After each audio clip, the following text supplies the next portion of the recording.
this piece was just so soothing to me. The background was lovely, yummy goodness. Oh, so good. So let me just, it's just very peaceful to me, which is perfect for the work. But, so, you're going to have 2 pages of this. This is an interesting thing that I found. I found this in the back of, there was a framed, like vintage map. And on the back of it, then the map was dated like 1928, and on the back of it, or stuck in the back of it, was this cardboard thing that had a bunch of these designs, and it's like one of those super fun surprises when you're hunting for vintage goods.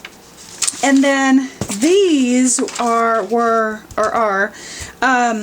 vintage like plate drawings, and I've taken them and did just like a black and white, so that you know, you don't, if you're printing them out for your collage pack, you know, and you just want to use one of these things, you're not using all the ink. Then I have this colored version of the different parts of the vintage plates, and then I also have a grungy background of these.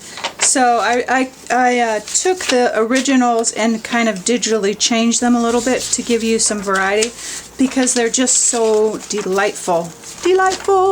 And then I created this background paper, which is fantastic, with this vintage French writing from vintage papers and stuff. Oh yes, please. So there's 1, 2, 3, 4, 5, 6 pieces for this collage pack. Alrighty, and then I just kind of found, you know, a picture or a drawing and sketched it out the best that I could. It's, you know, I'm not a real good like straight hand drawer, but I love it. I love how it works. And I love taking the negative and the positive and making that a picture, and having all of those lovely things in the background just show through.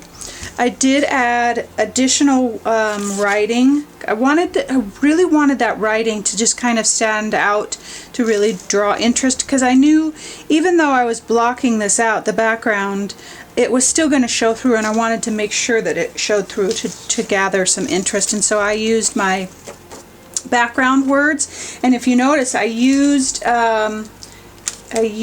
it with my ink, which I have found with the more delicate of my stencils, the black, archival, any of the inks will work. Any colors will work. So it gets very detailed. So anyway, that's the background words stencil that I used, and then I just did my tissue paper effect for the word. So when you see this, it will be Easter, and I thought this was appropriate for that, the Easter lilies and that kind of thing. And then grace.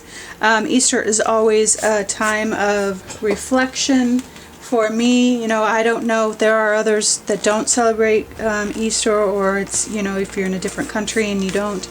But for me, it has special meaning, and it's always a time of reflection, and it always brings me back to grace. And I want to read to you really quick the definition of grace.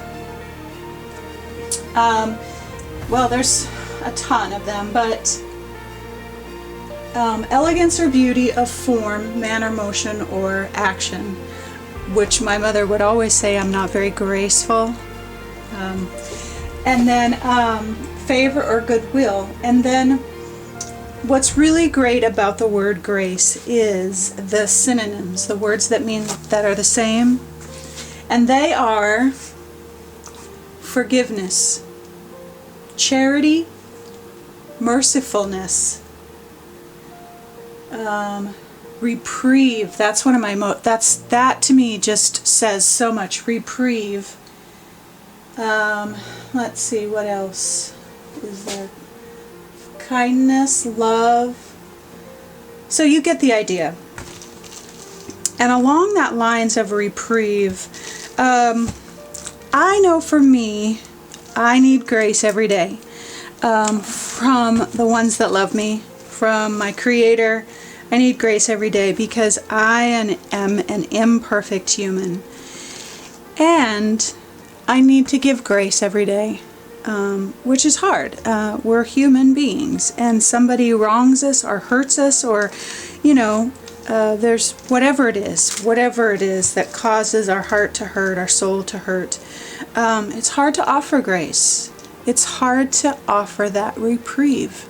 And when I think about reprieve, I think about, like, you know, serving jail time and like a life sentence, and what that weight must feel like, knowing that this is just your sentence and there's nothing you can do. And a reprieve is waiving that sentence. And grace, that's what grace is to me.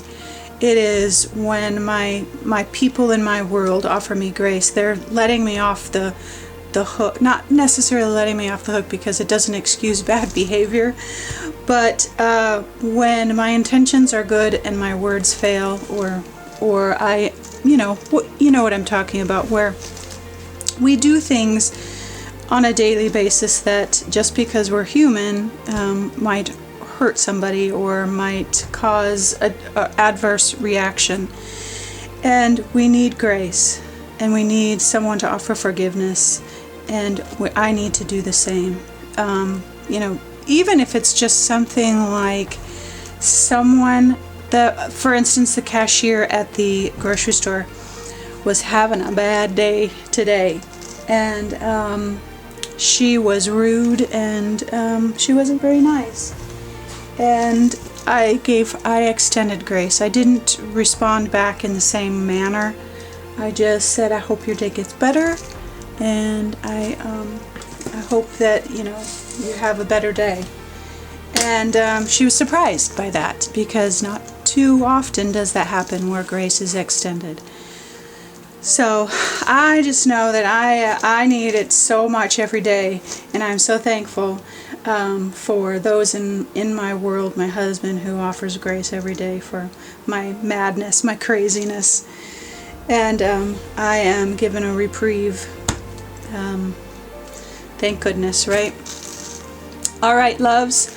I hope your Sunday is awesome. I hope that you extend grace today to those around you, that you, if you celebrate Easter, that you celebrate with grace and love and mercy, and I hope that you receive that back, and I hope that your Easter is awesome, and that you always, always know that you are loved.